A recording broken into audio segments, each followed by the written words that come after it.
মানুষকে যদি হত্যা করা হয়, হত্যার বদলে তাকে হত্যা করা হবে। একজন মানুষের যদি নাক কর্তন করা হয়, নাকের পরিবর্তে এই হত্যাকারী নাক কর্তন করা হবে। কারো কান কর্তন করলে তার কান কর্তন করা হবে, কারো জিহ্বা কেটে ফেললে তার জিহ্বা কেটে ফেলা হবে।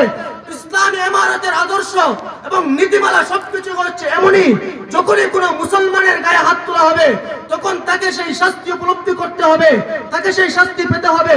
আজকে দেখে যায় বাংলার জমিন থেকে লক্ষ করে মুসলমান যদি শত শত দেশপ্রেমিক যদি তাদের জন্য জীবন দিতে হয়, সেই জীবনের বিনিময়ে তখন যদি কোনো খুনিকে পেয়েও থাকে তখনও সেই খুনির বিচার করতে গিয়ে সরকার অক্ষমতা পোষণ করে।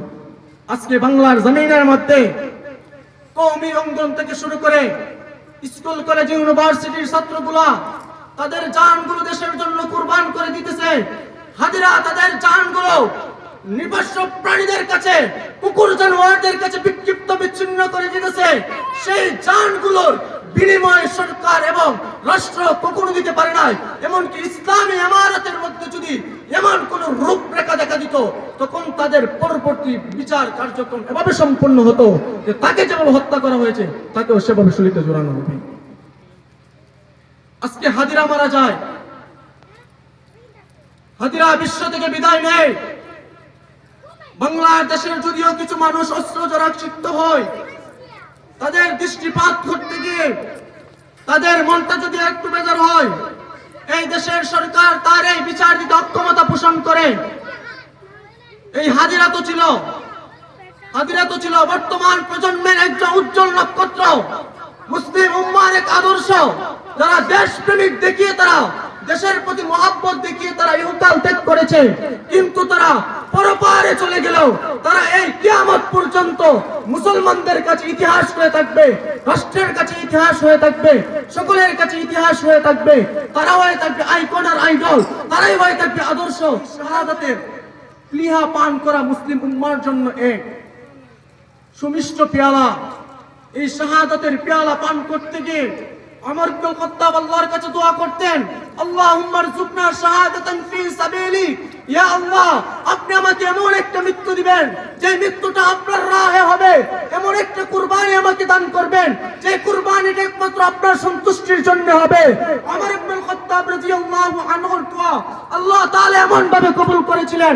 ওমর ইবনে খাত্তাব যখন নামাজ আদায়ের জন্য দাঁড়াইলেন, মুগীরা ইবনে শুবার দাসী আবু লুলু তখন রাসূলের খলিফা ওমর ইবনে খাত্তাবের পিছন দিক থেকে এসে নবী বরাবর তার কাছে ছুরি নিক্ষেপ করলেন। এই ছুরির আঘাতে ওমর ইবনে খাত্তাব নামাজ থেকে ভেঙে ছুটে আসলেন। তখন ওমর ইবনে খাত্তাবকে তখন মানুষগুলো যেমন এখন বর্তমান প্রজন্মে মাথায় আঘাত পেলে, পায়ে আঘাত পেলে, শরীর থেকে রক্তকরণ হলে তাদেরকে যেমন কাঁচা ডিম খাওয়ানো হয় যাতে শক্তিটা ফিরে পায় এবং তাদের মাথা ব্যথাটা যাতে দূরীভূত হয়, এই জন্য ওমর ইবনে খাত্তাবকে দুধ পান করানো হয়েছিল। হাদিসের মধ্যে আসে, যখন ওমর ইবনে খাত্তাবকে দুধ পান করানো হয়েছিল তখন সেই নারী বুড়ি যে ছিদ্র হয়ে গিয়েছে, নারী বুড়ি যে কেটে গিয়েছে তার শরীর আঘাতে, এই জন্য তার যে দুধ পান করানো হয়েছিল, গলা দিয়ে দুধ পান করানো হয়েছে, নাভি বরাবর বের হয়ে গিয়েছে, নারী বুড়ি ছিদ্র হয়ে সেই দুধ বরাবর বের হয়ে গিয়েছে। আল্লাহর পয়গম্বরের সাহাবী ওমর ইবনে খাত্তাব তখন সেখানে শাহাদাতের মর্যাদা উপলব্ধি করতে পারে, সেই শাহাদাতের স্বাদ আস্বাদন করে থাকেন। এমনই ভাবে বাংলার বুক থেকে যেই একটা শহীদ পাখি বিদায় নিয়ে গিয়েছে, জান্নাতের চড়ুই পাখি যে বিদায় নিয়ে গিয়েছে, সেই হাদিও সর্বাবস্থা আল্লাহর কাছে দোয়া করতেন, আল্লাহ যেহেতু জীবন একটা দান করেছেন, আল্লাহ যেহেতু মৃত্যু একদিন দিবেন, এই মৃত্যুটা যেন একমাত্র আল্লাহর রাহে, আল্লাহর দ্বীনের জন্য, আল্লাহর কোরআনের আইন জমিনে বাস্তবায়ন করার জন্য যাতে করে আমার মৃত্যুটা হয়, এই জন্য হাদি সব সময় দোয়া করতেন।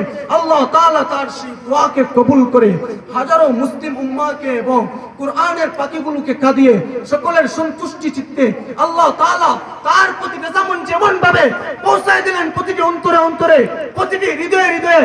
একটা পাষণ্ড হৃদয়ের মানুষও যদি তার মৃত্যুর সংবাদ শুনে, তার সন্তানের হাহাকার কান্না চিৎকার শুনে, তার স্ত্রীর বিধবা হওয়ার গল্প যদি শুনে, প্রত্যেকটা মানুষ সেখান থেকে হাহাকার করে চিৎকার করে তাদের অস্ত্র মেজা চক্ষু শীতল করে তাদের সেই চক্ষু দিয়ে অস্ত্র ঝরে পড়ে যায়। তাদের কথা শোনার পরপরই আল্লাহ তাআলা